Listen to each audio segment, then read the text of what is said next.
Hello बच्चों, good morning. पिछले class में हमने आपके पार्ट 2 कश्मीरी सेब इस पाठ की शुरुआत की है। इसके लेखक हैं प्रेमचंद। आज हम पाठ की शुरुआत करेंगे। सबसे पहले पाठ का आशय क्या है ये देखते हैं। इस कहानी में बाजार में लोगों के साथ होने वाली धोखेबाजी पर प्रकाश डाला गया है और खरीदारी करते समय सावधानी बरतने की आवश्यकता पर जोर दिया गया है। देखो इस कहानी में क्या है, बाजार में लोगों के साथ जो धोखेबाजी होती है उस पर क्या है प्रकाश डाला गया है। यानी कि खरीदारी करते समय जब क्या है हमें सावधानी बरतनी चाहिए, इस बात पर जोर दिया गया है। देखो पाठ की शुरुआत करती हूँ। कल शाम को चौक में 2-4 ज़रूरी चीज़ें खरीदने गया था। पंजाबी मेवा फरोशों की दुकानें रास्ते में ही पड़ती हैं। एक दुकान पर बहुत अच्छे रंगदार गुलाबी सेब सजे हुए नजर आए। जी ललचा उठा। आजकल शिक्षित समाज में विटामिन और प्रोटीन के शब्दों में विचार करने की प्रवृत्ति हो गई है। देखो बच्चों, कल शाम को क्या है, लेखक चौक में 2-4 ज़रूरी चीज़ें खरीदने के लिए, उन्हें जो चीज़ें चाहिए थे वो खरीदने के लिए गए थे। वहाँ पर क्या है, पंजाबी मेवा फरोशों की, मेवा फरोश यानी क्या है, मेवा या ताज़े फल बेचने वाला, इनकी दुकानें क्या है रास्ते में ही पड़ती थी। और एक दुकान पर उन्होंने क्या देखा, बहुत अच्छे रंगदार गुलाबी से सजे हुए नज़र आए उनको, और उनका क्या है वो सेब खरीदने के लिए जी ललचा उठा। और उन्होंने क्या कहा, देखो आजकल शिक्षित समाज में यानी आजकल के ज़माने में क्या है, विटामिन और प्रोटीन के शब्दों पर विचार करने की प्रवृत्ति बहुत ही बढ़ गई है। टोमेटो को पहले कोई भी न पूछता था, अब टोमेटो भोजन का आवश्यक अंग बन गया है। गाजर भी पहले गरीबों के पेट भरने की चीज़ थी, अमीर लोग तो उसका हलवा ही खाते थे। मगर अब पता चला है कि गाजर में भी बहुत विटामिन है, इसलिए गाजर को भी मेज़ों पर स्थान मिलने लगा है। सेब के विषय में तो यह कहा जाने लगा है कि एक सेब रोज़ खाइए तो आपको डॉक्टर की ज़रूरत न रहेगी। डॉक्टर से बचने के लिए हम नीम कौड़ी तक खाने को तैयार हो सकते हैं। सेब तो रस और स्वाद में अगर आम से बढ़कर नहीं है तो घटकर भी नहीं। सेब को यह स्थान मिल चुका है, अब वह केवल स्वाद की चीज़ नहीं है, उसमें गुण भी है। हमने दुकानदार से मोल भाव किया और आध सेर सेब मांगे। देखो आजकल के ज़माने में क्या है, विटामिन और प्रोटीन पर विचार करने की प्रवृत्ति बढ़ गई है। तो लेखक कहते हैं कि टोमेटो को पहले कोई भी नहीं पूछता था, लेकिन आज टोमेटो क्या है, भोजन का आवश्यक अंग बन गया है। टोमेटो के बगैर कोई भी भोजन नहीं बन सकता। उसी तरह क्या है, गाजर भी पहले गरीबों की पीठ भर मतलब सिर्फ गरीब लोग खाते थे गाजर को, लेकिन आज अमीर लोग अमीर लोग क्या है सिर्फ उसका हलवा ही खाते थे।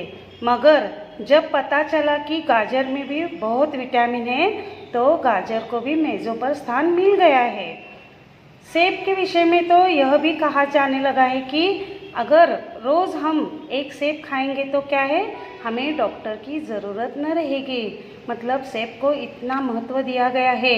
और डॉक्टर से बचने के लिए हम क्या है, नीम कौड़ी यानी नीम के फल, तो वो कितने कड़वे होते हैं, तो उसको भी हम खाने को तैयार रहते हैं। और सेब तो रस और स्वाद में अगर आम से बढ़कर नहीं है तो घटकर भी नहीं है। मतलब आम के जैसा इतना स्वादिष्ट मीठा नहीं है, लेकिन उससे कम भी नहीं है, ऐसा लेखक कहते हैं।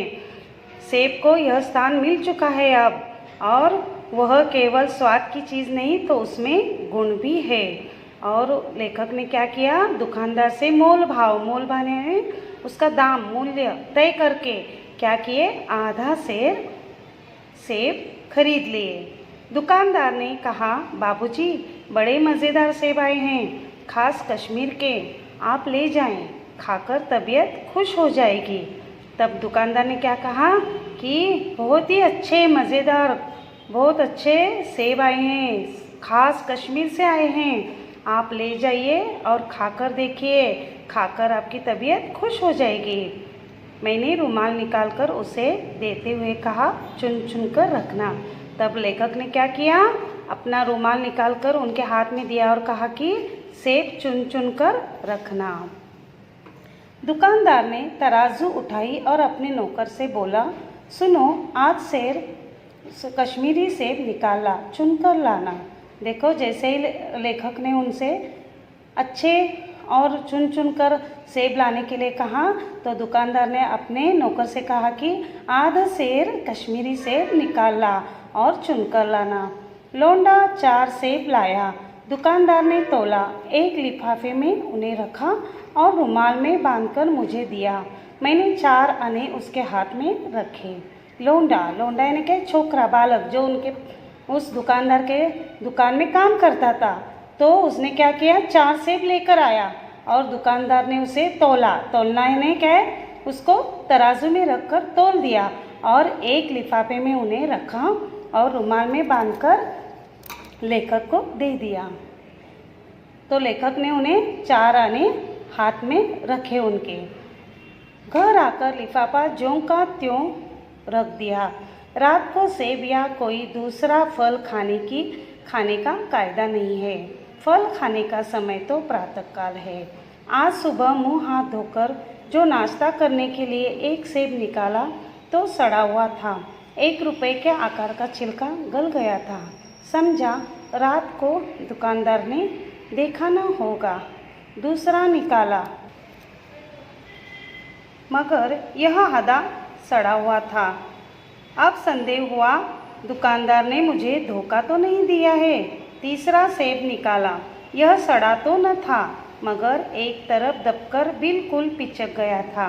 चौथा देखा, वह यूँ तो बेदाग था मगर उसमें एक काला सुराग था, जैसे अक्सर बेरों में होता है।